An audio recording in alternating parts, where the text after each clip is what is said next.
So guys आज वारी energies में भी गिरावट है, मार्केट में भी गिरावट है। मार्केट को एक बड़ी टेंशन है, ठीक है। मार्केट में उस रीजन की वजह से गिरावट है, लेकिन वारी एनर्जी सिर्फ और सिर्फ आज मार्केट की गिरावट की वजह से नहीं गिर रहा है, बल्कि एक मेजर पॉइंट आपका और आता है यहाँ पर। समझते हैं। अगर आप लोगों ने पिछला वीडियो देखा है तो आप इस वाली स्क्रीन से बहुत ज्यादा वाकिफ होंगे। ये वाली स्क्रीन, ये लास्ट वीडियो हमने डिस्कस किया था वारी एनर्जीज में। यहाँ पर आपको 3165 नजर आ रहा है, 3165 लिखा हुआ है यहाँ पर। ये आपका रिस्ट्रिक्शन था, ठीक है। यहां पर हमने डिस्कस किया था कि इस रिस्ट्रिक्शन को क्रॉस करने से पहले वारी एनर्जीज ने हर बार एक कंसोलिडेशन बनाया है, यहां पर भी, यहां भी, और इस पूरे एरिया के अंदर। ये प्राइस बहुत ज्यादा इंपॉर्टेंट रहता है वारी एनर्जीज में। जब जब इस प्राइस पर आता है स्टॉक पहले स्ट्रगल करता है, ब्रेकआउट करना होता है तो एक सस्टेनेबल कैंडल की क्लोजिंग जरूरी होती है। ये पूरा स्केनेरियो हमने पिछले वीडियो में डिस्कस किया था वारी एनर्जीज के, और ये वीडियो था आपका 7 फरवरी का, ठीक है। उसके बाद में बड़ी गिरावट आ चुकी है उसी लेवल से जो मैंने अभी आपको बताया यहाँ पर स्क्रीन पे। आज वारी एनर्जीज में एक पॉजिटिव न्यूज है। वारी एनर्जीज सेटअप करने वाला है gigawatt factory, battery giga factory यहां पर सेटअप करने वाला है वारी एनर्जीज। 8175 करोड़ का ये पूरा प्रोजेक्ट रहेगा वारी एनर्जीज का आंध्र प्रदेश में। तो वारी एनर्जीज के लिए ये हो जाती है एक पॉजिटिव न्यूज, लेकिन इस न्यूज का कोई इंपैक्ट नहीं मिलता है। रीजन क्या है कि भाई अपना मार्केट एक अलग ही दिशा में जा रहा है। मार्केट और निफ्टी, सेंसेक्स और निफ्टी दोनों ही अलग दिशा में चले जाते हैं। रीजन क्या है? रीजन साफ है। Despite US Iran peace talks, आपको याद होगा परसों के वीडियो में हमने डिस्कस किया था, और कल भी यूएस ईरान पीस टॉक्स चल रहे हैं। मतलब यूएस और ईरान मिल रहे हैं कि भाई चलो हम एक न्यूक्लियर मीट यहां पर रख लेते हैं और उस पर हम बातचीत करेंगे और उससे मसला सुलझ जाएगा, ठीक है। ये बात चल रही थी कल तक, और कल उसके 5 मिनट के बाद ही खबर आती है ट्रंप क्या कर रहा है, डोनाल्ड ट्रंप, अमेरिका क्या कर रहा है, ईरान के एरिया पर, वहां पर मतलब उसके आसपास के समुद्र वाले एरिया पे, हार्मुज स्ट्रेट वगैरह पर अपनी मिलिट्री डिप्लॉयमेंट बढ़ाता चला जा रहा है। और अब ट्रंप का कहना है, यूएसए का कहना है कि भाई इस वीकेंड पर हमला कर देंगे, इस वीकेंड में हमला होने वाला है भाई।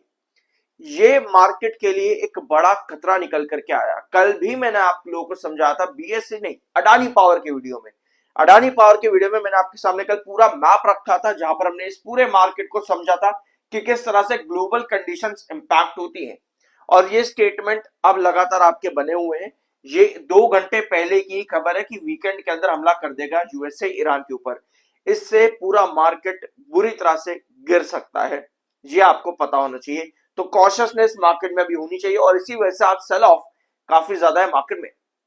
वेराज अगर हम वारी एनर्जीज को एज अ कंपनी बात करें अपार्ट फ्रॉम मार्केट, तो कंपनी फंडामेंटली काफी स्ट्रांग हुई अपने पिछले 2 क्वार्टर की वजह से। सितंबर एंड दिसंबर कंपनी ने बहुत बढ़िया ग्रोथ परसेंटेज बना करके दिया था। बोथ सितंबर और रिवेन्यू में कंपनी का प्रॉफिट ग्रोथ परसेंटेज भी काफी बढ़िया आया था। जब भी इस तरह की कंपनी कोई रिजल्ट देती है तो कंपनी को फंडामेंटली और फाइनेंशियली स्ट्रांग करती है। यानी अगर आप लॉन्ग टर्म इन्वेस्टर हो और मार्केट आपके फेवर में नहीं है, बट स्टिल कंपनी के फंडामेंटल और फाइनेंशियल आपके फेवर में रहेंगे। लॉन्ग टर्म बेनिफिट यही होते हैं। वेयर एज शॉर्ट टर्म इस तरह की कंडीशन, जब भी कोई स्टेटमेंट अचानक से आता है तो वो एग्जिट करते हुए निकलते रहते हैं, कॉशियस हो जाते हैं कि भाई क्या करूं क्या करूं, कोई लॉस बुक कर रहा है, कोई कुछ कर रहा है, कोई कुछ कर रहा है। अगर आप लॉन्ग टर्म हो तो कंपनी के financial and fundamental growth percentage company का बहुत बढ़िया इंप्रूव हुआ है पिछले 2 क्वार्टर के अंदर, ठीक है। एक चीज और अच्छी आती है वारी एनर्जीज में, वो है इसका होल्डिंग पैटर्न, जहां पर एफआईज की होल्डिंग आपको लगातार बढ़ती देखने को मिल रही है। एक टाइम था जब कंपनी में एफआईज ने सेलिंग करी थी, जब कंपनी 2024 दिसंबर में आई थी, वहां से 2025 में जाकर के मार्च में पहली बार कंपनी ने सेल करी, लेकिन उस एफआईज ने सेलिंग करी। लेकिन उस सेलिंग के बाद से लगातार एफआईज खरीदार ही देखने को मिले हैं वारी एनर्जीज में, जो कि एक पॉजिटिव साइन बनता है होल्डिंग पैटर्न से भी। वेयर एज डीआईएस कुछ ज्यादा नहीं, उतने ही स्टेबलाइज देखने को मिले हैं। पब्लिक सेल कर देती है, पब्लिक यूजुअली ऐसी कंपनीज को सेल कर देती है जो फंडामेंटली स्ट्रांग होती है और पॉजिटिव होती है। ऐसी कंपनीज गिरते मार्केट के अंदर पब्लिक सबसे पहले एग्जिट करती है, चाहे वो लॉन्ग टर्म इन्वेस्टर हो चाहे कोई भी हो। वेराज एफआईज की होल्डिंग लगातार यहां पर इंक्रीज हो रही है, जो कि एक अच्छी बात है, ठीक है। टेक्निकली 58.1 का एमएफआई है, 50.9 का आपका आरएसआई है। ये चार्ट आप लोगों ने देख लिया, 3165 का ये वाला लेवल, और यही चार्ट मैं आपको फिर से दिखाता हूं अब क्या हुआ है इस पूरे वीडियो के बाद में, 7 फरवरी के बाद में। सब्सक्राइब कर देना अगर यहां तक आ चुके हो, एक प्यारा सा। ठीक है, ये है आपका चार्ट पैटर्न वारी एनर्जीज का। वही ट्रेंड सब कुछ आपको यहाँ पर स्क्रीन पर दिख रहा होगा। 3165 भैया 7 फरवरी को 3165 एक ही सेशन टच किया था जस्ट। रेस्ट्रिक्शन है तो भैया सेलिंग आएगी, रिजेक्शन मिलेगा और वहां से लगातार आपको ये फॉल देखने को मिला है। आज की कैंडल जो है अभी के टाइम पर इस समय लगभग 1 बज रहा है और इस समय एक कंसोलिडेटेड कैंडल बनी हुई है वारी एनर्जीज के अंदर। मैं आपको एक बार शो करता हूं, यहां पर देखो, ये एक कंसोलिडेटेड कैंडल है। इस तरह की कैंडल क्या करती है, जब आपके पास बेरिश मोमेंटम बनना स्टार्ट हो और ये आपके पास कंसोलिडेटेड कैंडल बन जाए। अभी 1 बजे तक ये कंसोलिडेटेड कैंडल है। अगर दिन के आखिर में ये कैंडल क्लोज होती है इसी तरीके से, तो आप कल उम्मीद कर सकते हो एक रीबाउंड करने की। अराउंड कितना लेवल आपका ये वाला है, एक बार इसको देख लेते हैं। ये है 3020 पर, 3020 की तरफ। ठीक है, 3020 का ये वाला ट्रेंड आप रीबाउंड कर सकते हो। अगर आज के सेशन की क्लोजिंग इसी कैंडल पर बनती है तो कल 3020 हम यहां पर रीबाउंड कर सकते हैं वारी एनर्जीज में।